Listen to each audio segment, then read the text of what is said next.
નમસ્કાર મિત્રો, સ્વાગત છે આપણું આજના આ 10 મિનિટના ખાસ પ્રેઝન્ટેશનમાં. સીધી જ વાત પર આવીએ તો આજે આપણે ગુજરાતી સાહિત્યની એક એવી માસ્ટરપીસ કૃતિ વિશે વાત કરવાના છીએ જેણે અદૃશ્ય થઈ રહેલા કાઠિયાવાડી ગ્રામ્ય પરિવેશને જાણે કાયમ માટે જીવંત કરી દીધો છે. આપણે વાત કરી રહ્યા છીએ કિરીટ દુધાતના અત્યંત લોકપ્રિય ટૂંકી વાર્તાઓના સંગ્રહ બાપાની પિંપર વિશે. આ કંઈ માત્ર વાર્તાઓ નથી હો, આ તો કાઠિયાવાડના તળપદા જીવનનું, ત્યાંના લોકોના શ્વાસનું અને બદલાતા સમયનું એકદમ રિયલ અને જીવંત દર્શન છે. જુઓ, આ જે પિંપરનું વૃક્ષ દેખાય છે ને, એ માત્ર પ્રકૃતિનો હિસ્સો નથી, એ આ આખી કૃતિનો જીવ છે, એનું કેન્દ્ર છે. આ વૃક્ષ દર્શાવે છે કે આપણી પરંપરાના મૂળિયા જમીનમાં કેટલા ઊંડા વિસ્તરેલા છે.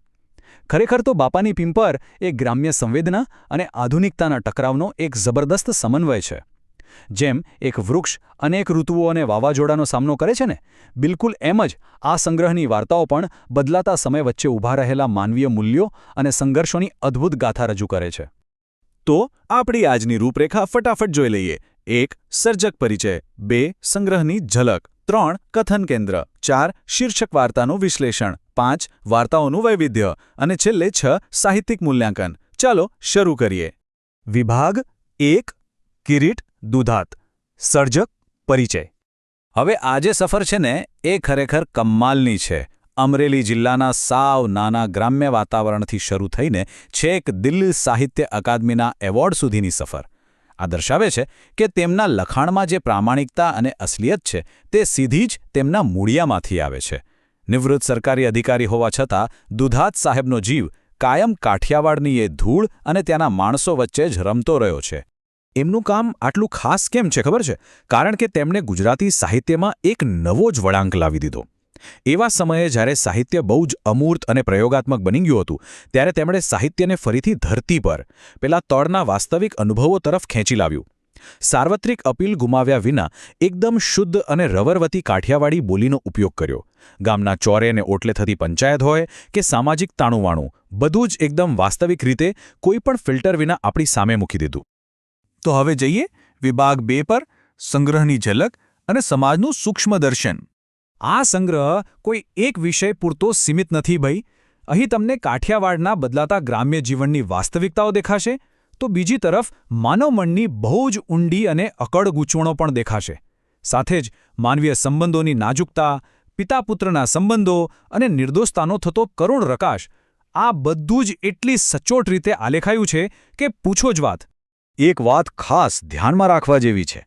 ભલે પૃષ્ઠભૂમિ એકદમ સાદું કાઠિયાવાડી ગામડું હોય, પણ આ 11 વાર્તાઓની નીચે જે માનવ મનની અનંત ગૂંચવણો વર્ણવી છે ને, તે સાચે જ અદ્ભુત છે. અધૂરી વાસનાઓ હોય, હાસ્યામાં ધકેલાઈ ગયેલા પાત્રોની પીડા હોય કે પછી બે પેઢીઓ વચ્ચેનું ઘર્ષણ, આ બધું જ સાવ સીધી અને તળપદી ભાષામાં રજૂ થયું છે. એ જ આની સૌથી મોટી તાકાત છે. આગળ વધીએ વિભાગ 3 તરફ. કથન કેન્દ્ર. એક નિર્દોષ સાક્ષી. સાહિત્યમાં પેલો એસ્થેટિક ડિસ્ટન્સ એટલે કે સાક્ષીભાવ બહુ જ અગત્યનો છે. અહીં લેખક પોતે ક્યાંય આપણને સીધા ઉપદેશ આપવા કે નૈતિકતાના પાઠ ભણાવવા નથી આવતા. એ તો એકદમ તટસ્થ રહે છે. બધું જ વાર્તાઓના કેન્દ્રમાં રહેલા આ બે મિત્રો કાળુ અને જયંતી દ્વારા આપણી સામે દ્રશ્યાત્મક રીતે ખુલે છે. જરા ડાયનેમિક જુઓ, ખરેખર જોરદાર છે. ડાબી બાજુ છે આપણો કાળુ, જે એકદમ નિર્દોષ છે. એ ગામની ઘટનાઓ જુએ છે, વર્ણવે છે, પણ પેલી પુખ્ત વયની ગૂંચવણો પૂરી રીતે સમજી શકતો નથી. જાણે એકદમ શુદ્ધ, ફિલ્ટર વિનાનો લેન્સ. જ્યારે જમણી બાજુ છે તેનો મિત્ર જયંતી. જયંતી પાકો છે, વ્યવહારુ છે. એ કાળુને અને સાથે સાથે આપણને પણ ગામની એ અંધારી અને રહસ્યમય દુનિયાનો પરિચય કરાવે છે. આ બંનેની જોડી વાર્તાને ક્યારે બોરિંગ કે ઉપદેશાત્મક બનવા જ નથી દેતી. ચાલો હવે આવીએ વિભાગ 4 પર. આપણી મુખ્ય શીર્ષક વાર્તા બાપાની પિંપરનું વિશ્લેષણ.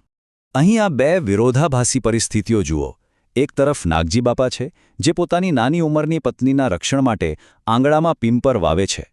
એને કાંટાળી વાડથી સેફ રાખવા માંગે છે. જ્યારે બીજી બાજુ છે પરભુદા જેવા લુચ્ચા પાત્રની ખરાબ નજર અને તેનાથી ઉદ્ભવતું વિનાશક વાવાઝોડું. આ પિંપળનું વૃક્ષ એ કોઈ સામાન્ય વૃક્ષ નથી. એ અત્યંત ગહન પ્રતીક છે. નાગજી બાપા કાંટાળી વાડ બનાવીને સમય અને સમાજની ખરાબ નજરથી પોતાના ઘરને બચાવવાનો પ્રયાસ કરે છે, જે એમનું પિતૃતુલ્ય રક્ષણ દર્શાવે છે. પણ સામે છે પરબુદા, જે બદલાતા સમયની બેફામ વાસના અને નૈતિક મૂલ્યોના પતનનું જીવંત પ્રતીક છે. આખરે વાવાઝોડામાં આ પીંપર મૂળમાંથી ઉખડી જાય છે અને ઘર સાવ ઉઘાડું પડી જાય છે. આ બતાવે છે કે વિકૃતિના વાવાઝોડા સામે જૂની પરંપરાઓની મર્યાદાઓ કેવી રીતે કડ્ડભૂસ થઈ જાય છે. વિભાગ 5 અન્ય વાર્તાઓનું વૈવિધ્યપૂર્ણ ફલક. ગામડું એ માત્ર પૃષ્ઠભૂમિ નથી. આ એક જ વાક્ય આપણને ઘણું બધું વિચારતા કરી દે છે. દુધાતની વાર્તાઓમાં ગામડું એ માત્ર કોઈ શૂટિંગનું લોકેશન નથી ભાઈ. તે પોતે જ એક શ્વાસ લેતું, જીવતું જાગતું પાત્ર છે, જે ત્યાંના માણસોની અતૃપ્ત ઈચ્છાઓ અને પીડાઓથી બનેલું છે. દુધાતે ગ્રામ્ય જીવનના એવા અવાજોને વાચા આપી છે ને, જે હંમેશા દબાયેલા જ રહ્યા છે. વીએમમાં પેલું નિર્દોષ આકર્ષણ જુઓ કે ભૂત વાર્તામાં ગરીબી અને મજૂરોનું શોષણ જુઓ, આ બધું જેટલું રિયલ છે. પાવઈમાં ગોવર્ધન નામના કિન્નર પાત્રની વ્યથા છે, અને લીલમાં તો અધૂરા પ્રેમ અને અકાળ મૃત્યુ પછીની વિધિઓનું જે હૃદયદ્રાવક ચિત્રણ કર્યું છે, એ તમને અંદરથી હચમચાવી દેશે. ક્યાંય કોઈ અવાસ્તવિકતા છે જ નહીં. અને હા, બાયુ વાર્તાની તો વાત જ અલગ છે. આમાં એકદમ જોરદાર છુપો સ્ત્રીવાદી પ્રવાહ જોવા મળે છે. જ્યારે લગ્ન પહેલાં કન્યાની ચકાસણી કરવાની સમાજ અપમાનજનક માંગણી કરે છે ને, ત્યારે ગામની તમામ સ્ત્રીઓ જે રીતે એક થઈને પ્રતિકાર કરે છે, એ ખરેખર એક પાવરફુલ મૌન વિદ્રોહ છે. જરા આ ડાર્ક કોમેડી જેવું વાક્ય સાંભળો. હારું ઘરમાં જ ખાતર પાડે. ભોળો દરજી વાર્તાનો આ સંવાદ સીધો હૃદયમાં વાગે છે. એ બિચારો ભોળો દરજી જ્યારે સમજે છે કે એનો પોતાનો જ પરિવાર અને સમાજ એને સતત લૂંટી રહ્યો છે, ત્યારે એની આ લાચારી આપણને પણ વિચારતા કરી દે છે. શોષણ બહારથી જ નથી થતું સાહેબ, અંદરથી પણ થાય છે. છેલ્લે વિભાગ 6 સાહિત્યિક પ્રદાન અને મૂલ્યાંકન. તો આખરે આ સંગ્રહ આટલો ખાસ કેમ છે? કારણ કે એમણે આપણી કાચી અને અણઘડ લાગણીઓને છુપાવવાને બદલે તળપદી બોલીમાં જ એવી રીતે રજૂ કરી છે કે વાત સીધી દિલમાં ઉતરે.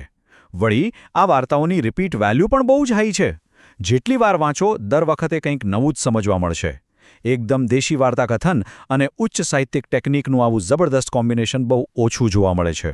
અને હા, જો કોઈ વિદ્યાર્થી મિત્રો યુજીસી નેટ કે જીસેટ જેવી એક્ઝામની તૈયારી કરી રહ્યા હોય ને, તો આટલું ખાસ નોંધી લેજો. લુપ્ત છતી કૃષિ સંસ્કૃતિનું આલેખન, પ્રતીક તરીકે પીંપરનું વૃક્ષ અને આધુનિકતા વિરુદ્ધ પરંપરાનો આ સંઘર્ષ, આ મુદ્દાઓ એકેડેમિક દૃષ્ટિએ પરીક્ષા માટે એકદમ સોલિડ છે. એક વિવેચકે બહુ સરસ મૂલ્યાંકન કર્યું છે કે દુધાત માત્ર જૂની વાતો નથી કહેતા, પણ લુપ્ત થતા ગામડાને એક આધુનિકતાવાદી સર્જકની જેમ બહુ જ કલાત્મક રીતે સાચવી લે છે. બસ આ જ એમની સૌથી મોટી કલાત્મક સિદ્ધિ છે. અને અંતે આ પ્રેઝન્ટેશન પૂરું કરતા પહેલાં એક ઊંડો સવાલ તમારા માટે છોડીને જાઉં છું. આજના આધુનિકતાના આ આક્રમક વાવાઝોડાઓ વચ્ચે આપણા સૌના આંગણામાં રહેલી મૂલ્યો અને પરંપરાઓની એ પીંપરને આપણે કેવી રીતે બચાવી શકીશું? આનો જવાબ આપણે સૌએ જાતે જ શોધવાનો છે. જો આજના 3D એનિમેટેડ વિડીયોમાં તમને મજા આવી હોય અને આ વિશ્લેષણ ગમ્યું હોય, તો આપણી ચેનલ ગુજરાતી સાહિત્યને ચોક્કસથી સબસ્ક્રાઇબ કરજો અને આ વિડીયો તમારા મિત્રો સાથે જરૂર શેર કરજો. આ 10 મિનિટ મારી સાથે જોડાવા બદલ તમારો ખૂબ ખૂબ આભાર. આવજો.